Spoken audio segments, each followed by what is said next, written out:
টান ফাইনালে দক্ষিণ আফ্রিকাকে হারিয়ে টি-20 বিশ্বকাপ জিতেছিল ভারত। 2024 সালে বার্বাডোজের মাঠে শেষ ওভারে দক্ষিণ আফ্রিকার ডেভিড মিলারের দুর্দান্ত ক্যাচ ধরেছিল সূর্যকুমার যাদব। বাউন্ডারির ধারে নিজের ভারসাম্য ধরে রেখেছিলেন তিনি, দড়িতে পা দেননি। এতদিন সেই ক্যাচ নিয়ে শুধু প্রশংসায় ঝরেছে সবার কণ্ঠে।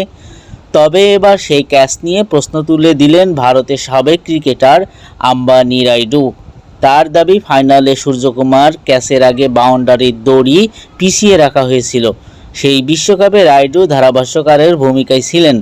তার দাবি, চোখের সামনে এই ঘটনা দেখেছিলেন তিনি। ফাইনালে শেষ ওভারে দক্ষিণ আফ্রিকার দরকার ছিল 16 রান। হার্দিক পান্ডিয়ার প্রথম বলে ছক্কা মারার চেষ্টা করেন মিলার। প্রথমে দেখায় মনে হয়েছিল বল বাউন্ডারির বাইরে যাবে। লং অফে ফিল্ডিং করছিল সূর্য। বেশ খানিকটা দৌড়ে বল তালুবন্দী করেন তিনি, কিন্তু শরীরের ভারসাম্য ধরে রাখা কঠিন। কয়েক পা দৌড়ে বল হাওয়ায় ছুড়ে দিয়ে বাইরে বেরিয়ে যান তিনি।